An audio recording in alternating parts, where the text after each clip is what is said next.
Oui, Fleur de Bois? Oui, salut Fernand. Tu vas bien? Ok. Être invité d'honneur à la 38e brocante de Payerne? T'es sérieux? Mais écoute Fernand, je peux dire que oui. Ok, super. Merci beaucoup Fernand. Le 13, 14 et 15 septembre. Ça, c'est le week-end du jeûne, hein? Le week-end du jeûne fédéral. D'accord. Et c'est toujours à Payerne? Ok, super. Merci Fernand. Moi, il faut que j'aille bosser du coup, moi alors. Allez, merci, ciao.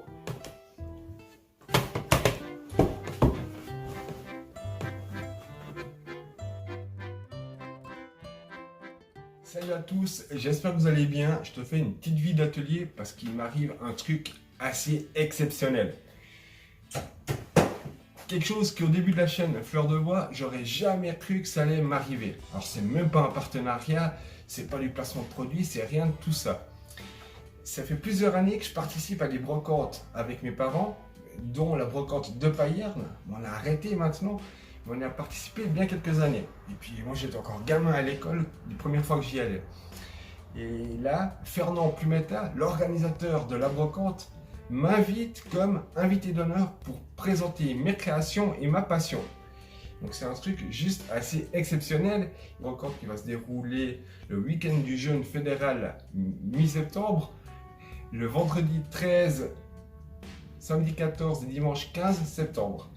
C'est à Payerne, une petite ville suisse dans la Bravaudoise. En plus, j'habite là-bas, donc c'est génial. Je te partage ça parce que c'est vraiment un moment juste énorme pour moi. Bon. Alors ça, c'est dit, c'est fait. C'est une brocante, je suis invité d'honneur. Enfin bref, toi, tu t'en fous peut-être. Qu'est-ce qui t'intéresse? Mes prochaines créations? Je suis nouveau en train de faire des tours Montessori. Tu t'en fous aussi, ça. Ouais. Attends, juste... Ah oui, placement de produit. C'est ce que c'est, ça? Alors, le type qui se disait que c'était complètement inutile, il s'en achète une. Pourquoi? En fait, regarde, c'est super pratique, parce que tu as un bras qui s'allonge. Tu peux mettre ton téléphone ici et te filmer comme ça. Enfin, tu vois même pas. Et te filmer comme ça. Et le truc magique, c'est que juste ici, sur le manche, tu as même un bouton pour allumer la caméra. Donc, c'est vraiment le truc au top. Regarde ça, c'est magique.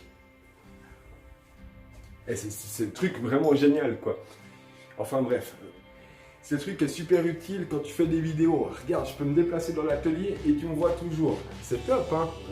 Mais les prochains projets, c'est vite vu. Je suis nouveau en train de faire une série de tours Montessori. C'est un produit qui marche bien. Donc ça, je ne peux pas le filmer quand je suis en train de le faire. C'est complètement inutile. Et d'ailleurs, j'ai déjà fait un tuto là-dessus. Tu as peut-être vu sur Facebook, j'ai récupéré... Regarde ces pièces. T'as vu ça? Et il est même plus grand que moi. C'est des ossins dormants que j'ai récupérés dans un lot de brocante dans la région. C'est des pièces qui étaient vendues et j'en ai récupéré plusieurs. On a les plus petits juste ici. Ça tient. Et j'ai envie de retravailler avec d'anciens outils. Les anciens outils, j'en ai déjà que j'utilise régulièrement. C'est ma varlope qui est juste ici. Et j'ai ce rabot. Ça, c'était un rabot que j'ai récupéré de mon grand-père quand il est décédé. Et c'est vraiment quelque chose qui marche nickel. Au choix entre celui-là et le rabot Rallye. Alors, j'ai rien contre Rallye, hein, parce qu'en plus, Rallye, c'est une marque qui est suisse. Ils sont fabriqués à 30 km de chez moi. Mais c'est vrai qu'à choisir ces deux, je vais prendre celui-là. Il a une valeur sentimentale aussi, et ça fait peut-être beaucoup. Pourquoi je veux retravailler avec d'anciens outils? Parce que tu l'as vu sur une toute petite vidéo. Donc on sort juste de l'atelier. Juste ici, c'est un ancien établi que j'ai récupéré dernièrement. On l'a retraité pour l'extérieur. On l'a plus ou moins laissé dans son jeu. parce qu'il a déjà servi et c'est quelque chose qui me raconte une histoire. Et pour moi, ces vieux objets qui nous racontent une histoire, c'est quand même super important de les garder. Donc je vais vraiment le laisser dans son jus comme ça, à côté de la terrasse.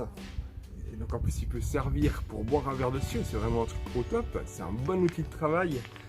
Et je vais vraiment le laisser comme ça parce qu'il me raconte une histoire. Je suis en train de repenser une table en teck aussi, qui ira juste là sous le couvert. Donc c'est ma vie d'atelier, j'ai pas grand chose d'autre à te dire. Juste les barres à selfie, c'est vraiment un truc au top. Mes prochains projets, ça serait la fabrication d'un meuble en vieux bois, parce que c'est quelque chose que j'aime travailler, le vieux bois, avec d'anciens outils. Pas entièrement le fabriquer avec les anciens outils, mais en tout cas une bonne partie. Ça peut être intéressant à en faire des vidéos aussi. Sinon, les prochaines vidéos, moi, ça va être la préparation pour cet événement qui est la brocante de Payerne, où je suis invité d'honneur. Encore merci Fernand. Enfin voilà, Fleur de Bois prend un peu une autre dimension. Je vais me faire un peu plus connaître dans la région. Les abonnés sur YouTube montent gentiment. Alors tu peux partager la vidéo si ça te plaît, si tu aimes ce que je fais.